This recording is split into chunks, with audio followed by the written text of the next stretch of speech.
Senior صحافی اور تجزیہ کار رؤف کلاسرا کے مطابق ایران اور اسرائیل کے مابین جاری تباہ کن جنگ سے خیال آیا کہ کم از کم پاکستان اور بھارت ان دونوں ملکوں سے زیادہ سمجھدار نکلے۔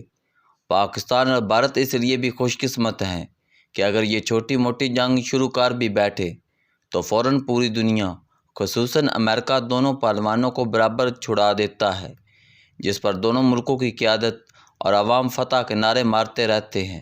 دونوں دعویٰ کرتے ہیں کہ ہم جیت گئے اور ساتھ ایک دوسرے کے دعووں کو جھٹلاتے بھی رہتے ہیں، اور یوں خوش رہتے ہیں کہ کچھ برس ایسے ہی گزر جاتے ہیں اور پھر اپنے عوام کو خوش کرنے کے لیے ایک دوسرے کو بتا کر محدود حملے کرتے ہیں، لیکن پھر ان پہلوانوں کو چھڑا لیا جاتا ہے۔ تاہم ایران اور اسرائیل کے کیس میں بھی ایسا نظر نہیں آ رہا کہ کیسے ان دونوں میں سیز فائر کرایا جائے۔ جنہوں نے سیز فائر کرانا ہے یا کرا سکتے تھے وہ سب اسرائیل کی طرف کھڑے ہیں۔ یوں ایران کو ان پر اعتماد نہیں، وہ ان سب کو اسرائیل کا حامی اور ان حملوں کا ذمہ دار سمجھتا ہے۔ امریکہ جب پاکستان اور بھارت کے مابین مصالحت کی کوشش کرتا ہے تو دونوں ملکوں کو لگتا ہے وہ اس جنگ میں نیوٹرل ہے اور وہ دونوں ملکوں اور عوام کا بھلا چاہتا ہے، لہٰذا امریکہ ہو یا سعودی عرب ان کی بات میں وزن ہوتا ہے اور دونوں ملک انہیں سنتے اور مانتے ہیں۔ اس اپروچ کا یہ نتیجہ نکلا ہے کہ پاکستان اور بھارت اس بڑی تباہی سے بچ گیا جس کا شکار ایران اور اسرائیل ہو رہے ہیں۔ ایران کو اس وقت کسی بھی ملک پر اعتبار نہیں، لہٰذا وہ کسی قسم کی بات سننے کو تیار نہیں۔ پھر ایران کو ایک اور مسئلہ درپیش ہے کہ اسے سیز فائر کی جو شرائط پیش کی جا رہی ہیں وہ اسے قابل قبول نہیں۔ ایران اپنے نیوکلیئر پروگرام کو روکنے یا ختم کرنے کو تیار نہیں، اور اس سے کم پر امریکہ، اسرائیل یا دیگر مغربی ممالک تیار نہیں ہوں گے۔ یوں اس جنگ کا انجام کچھ اچھا نہیں لگ رہا۔ اب تک سرکاری اعداد و شمار کے مطابق 3-4 سے زائد سویلین کی ہلاکتیں ایران اور اسرائیل میں ہو چکی ہیں۔ جب ایران اور اسرائیل ایک دوسرے کو مکمل طور پر تباہ کرنے پر تلے ہوئے ہیں، اس وقت ہمیں اس بات کا احساس ہوتا ہے کہ بھارت اور پاکستان سمجھدار ممالک ہیں جو اس حد تک نہیں جاتے کہ ایک دوسرے کے سویلین پر اتنی وحشیانہ بمباری کریں جو اس وقت ہمیں مشرق وسطیٰ میں نظر آ رہی ہے۔ حماس کی 7 اکتوبر کی کارروائی سے شروع ہونے والی جنگ پھیلتی چلی گئی تو پہلے اسرائیل نے حماس کی قیادت کو ختم کیا، پھر رخ لبنان میں حزب اللہ کی طرف ہوا اور شام میں بشار الاسد رجیم کا بھی خاتمہ ہوا۔ اب ایران اور اسرائیل جو برسوں سے دور دور سے لڑ رہے تھے براہ راست جنگ لڑ رہے ہیں۔ پراکسی جنگیں غزہ، اسرائیل اور ایران کے لوگوں کے لیے تباہی لائی ہیں اور عام شہری ہر جگہ اس کی قیمت اپنے لہو سے ادا کر رہے ہیں۔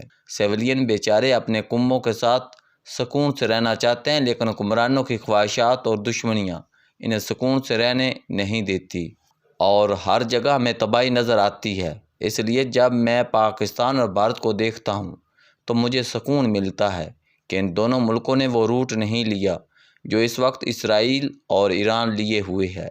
پاکستان بھارت کی جنگوں کی یہ خوبی رہی ہے کہ طویل نہیں تھی، 3-4 دن دونوں ملک لڑے اور پھر صلح کر لی۔ اس طرح دونوں ملکوں کے عام شہریوں کو جنگ کی تباہی سے دور رکھا۔ جتنی بھی جنگیں پاکستان اور بھارت میں ہوئی ہیں ان میں عام شہریوں کی اموات بہت کم ہوئی ہے۔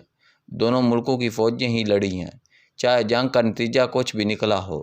اس لیے دونوں ملکوں میں ایک دوسرے سے انتقام یا بدلہ لینے کا جنون بہت کم رہا ہے۔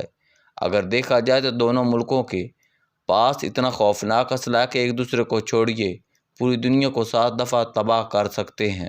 پاکستان اور انڈیا کی جنگی سمجھداری دیکھیں کہ بھارتی وزیر خارجہ ڈاکٹر جے شنکر نے انکشاف کیا تھا کہ انہوں نے بھاولپور، مرید کے اور کوٹلی پر میزائل حملوں سے پہلے پاکستان کو بتا دیا تھا تاکہ کوئی غلط فہمی نہ ہو۔ وہ فوجی ٹارگٹس پر حملہ نہیں کریں گے۔ یہ الگ بات ہے کہ پاکستان نے فوری طور پر بھارت کی وہ غلط فہمی ان کے 6 طیارے گرا کر دور کر دی۔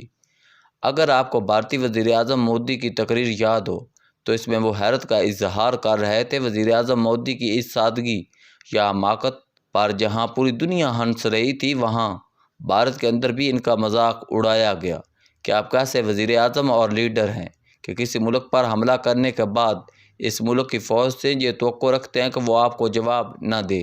اگرچہ بھارت نے سیز فائر میں امریکہ کا کردار ماننے سے انکار کیا اور کہا کہ یہ سیز فائر پاکستان اور بھارت نے خود ایک دوسرے سے بات چیت کے ذریعے کیا تھا، مگر سوال یہ ہے کہ اگر سیز فائر دونوں ملکوں نے خود کیا تھا تو ہزاروں میل دور بیٹھے ٹرمپ کو خواب آیا تھا کہ انہوں نے فوراً ٹویٹ کر کے اس کا کریڈٹ لیا۔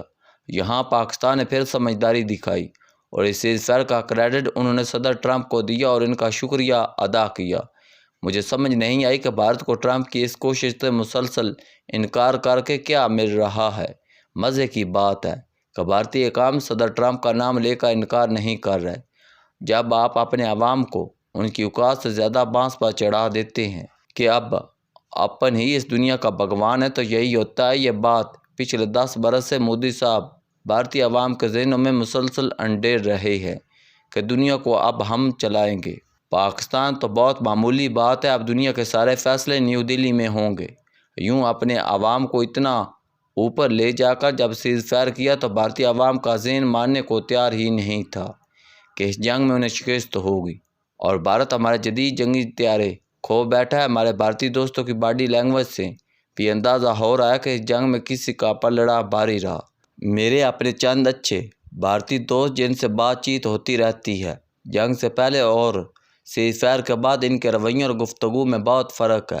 پہلے وہ تکبر سے بھاشن دیتے تھے کہ آپ کا اور ہمارا کیا مقابلہ، اب چین جہاز گرنے کے بعد وہ سب ذرا ٹھنڈے پڑ گئے ہیں۔ بہرحال مجھے پاکستانی اور بھارتی قیادت ایران اور اسرائیل سے زیادہ مچور اور سمجھدار لگتی ہے۔ ہم پاکستانی اور بھارتی عوام ایک دوسرے کو اس طرح تباہ نہیں کرنا چاہتے جیسے ایران اور اسرائیل کی برسوں سے خواہش تھی، اور اب وہ اس خواہش کو پورا کر رہے ہیں۔ ہمارے ہاں تو پورا پاکستان کئی دن تک افسردہ رہا جب بھارت میں مسافروں کا جہاز گرا جس میں 350 لوگ مارے گئے۔ جس طرح کا دکھ کا اظہار ہمارے ہاں کیا گیا، ان سے اندازہ لگائیں کہ ہم کتنے بہتر انسان ہیں کہ اس ملک کے شہریوں کے جانی نقصان پر افسردہ ہے جس سے چند روز پہلے ہم نے جنگ لڑی ہے۔ یہ بات آپ کو ایران اور اسرائیل میں کبھی نہیں ملے گی۔ ایران اور اسرائیل کی دشمنی 45 سال پرانی ہے، جبکہ پاکستان انڈیا کی 78 سال پرانی ہے، لیکن ہم نے یہ اعلانات نہیں کیے کہ اسلام آباد یا دلی فوراً خالی کر دیں۔ تباہی آنے والی ہے، ہم بہتر لوگ ہیں۔